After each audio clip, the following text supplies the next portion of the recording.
Welcome to Anjani's wonder world. Good morning. ఇవాళ వసంత పంచమి. అమ్మవారికి పూజ చేద్దామని పూలు తీసుకొచ్చాను.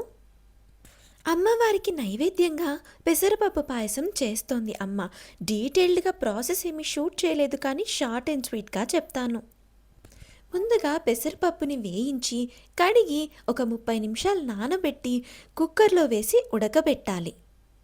కుక్కర్లో చేస్తే తొందరగా అయిపోతుందని కుక్కర్లో చేస్తున్నాము. నెక్స్ట్ ఒక ప్యాన్లో నెయ్యి వేసి డ్రై ఫ్రూట్స్, కొన్ని కొబ్బరి ముక్కలు వేసి వేయించి ఇందాక ఉడకబెట్టిన పెసరపప్పులో తీపికి సరిపడా బెల్లం వేసి కొద్దిగా వాటర్ పోసి స్టవ్ పైన పెట్టి బెల్లం కరిగేంత వరకు ఉడికించాలి. ఈ కన్సిస్టెన్సీ వచ్చాక వేయించిన డ్రై ఫ్రూట్స్, కొబ్బరి ముక్కలు ఇందులో వేసి కలపడమే. అంతే, పెసరపప్పు పాయసం రెడీ. అలాగే చింతపండు పులిహోర కూడా చేస్తోంది అమ్మ. ఇక వసంత పంచమి విషయానికి వస్తే మాఘ శుద్ధ పంచమి రోజు వసంత పంచమి జరుపుకుంటాము. దీనినే శ్రీ పంచమి అని, మదన పంచమి అని కూడా అంటుంటారు. ఇది సరస్వతీదేవి జన్మించిన రోజు. సర్వ విద్యలకు ఆధారం వాగ్దేవే కనుక చిన్న పెద్ద తేడా లేకుండా పుస్తకాలు, కళాలు అమ్మవారి దగ్గర పెట్టి ఈ రోజున పూజిస్తారు.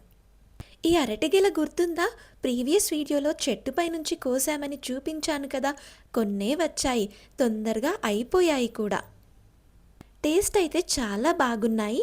ఎంతైనా కెమికల్స్ లేకుండా న్యాచురల్గా పండినవి చాలా బాగుంటాయి. పూజ పూర్తి చేసి అమ్మవారికి కొబ్బరికాయ కొట్టాము.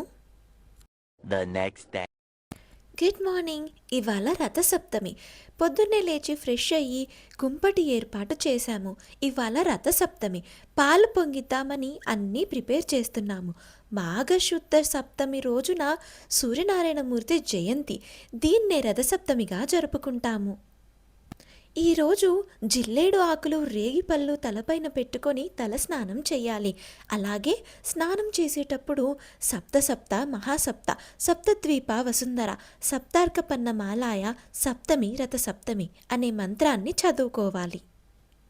ఇత్తడి గిన్నెకి పసుపు రాసి బొట్టు పెట్టి పాలు పోసి కుంపట్లో మొన్న సంక్రాంతి పండక్కి పెట్టిన గొబ్బెమ్మలని పిడకలుగా చేసుకొని వాటిపైన ఈ ఇత్తడి గిన్నెని పెట్టాలి. సూర్యగమనం ప్రకారం ఉత్తరాయణము, దక్షిణాయనము అని 2 విధములు. ఆషాఢమాసము నుండి పుష్యమాసం వరకు దక్షిణాయనము. సూర్యరథం దక్షిణాయనంలో దక్షిణ దిశగా పయనిస్తుంది.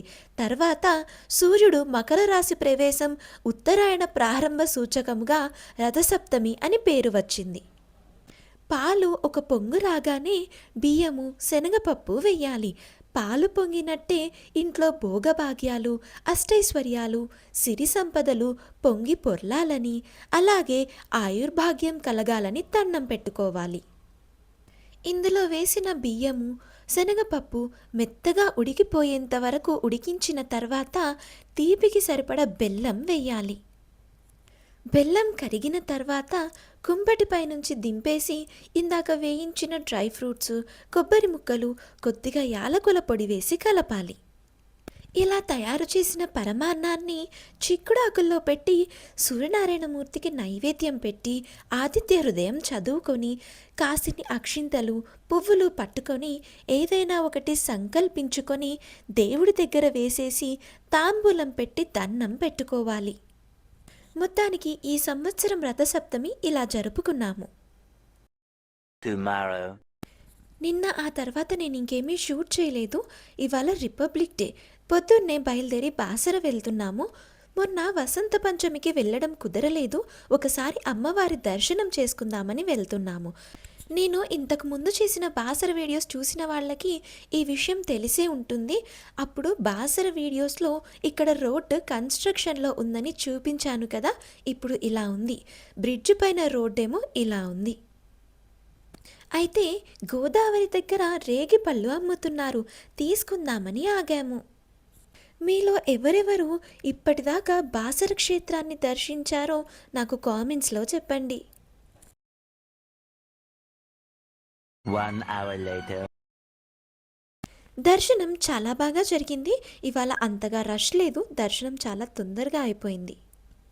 ఇక్కడ ద్వాదశ జ్యోతిర్లింగ క్షేత్రం అని కొత్తగా కనిపించింది, చూద్దామని వచ్చాము. చూస్తున్నారు కదా, ఇక్కడ ద్వాదశ జ్యోతిర్లింగాలు దర్శనం చేసుకోవచ్చు. అయితే ఇది కూడా బాసరలోనే ఉంది. మొత్తానికలా బాసరలో కొలువై ఉన్న శ్రీ జ్ఞాన సరస్వతి అమ్మవారిని దర్శించుకున్నాము. ఇందాక గోదావరి పైనున్న బ్రిడ్జ్ ఎంట్రన్స్లో ఉన్న రోడ్డు చూశారు కదా, ఇది రైల్వే స్టేషన్ దగ్గరున్న రోడ్డు. ఇది కూడా కంప్లీట్ అయింది.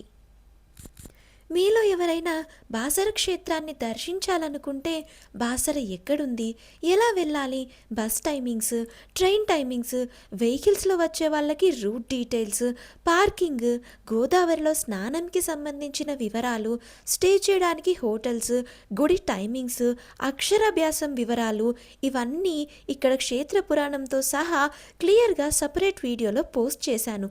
లింక్స్ అన్నీ కింద డిస్క్రిప్షన్ బాక్స్లో ఇచ్చాను, క్లిక్ చేసి వెళ్ళి చూడండి. ఈ వీడియోని ఇక్కడితో కంప్లీట్ చేస్తున్నాను. మళ్ళీ నెక్స్ట్ వీడియోలో కలుద్దాము. అన్ని లింక్స్ కింద డిస్క్రిప్షన్ బాక్స్లో ఇచ్చాను. Thank you for watching the video. Do like, share and subscribe.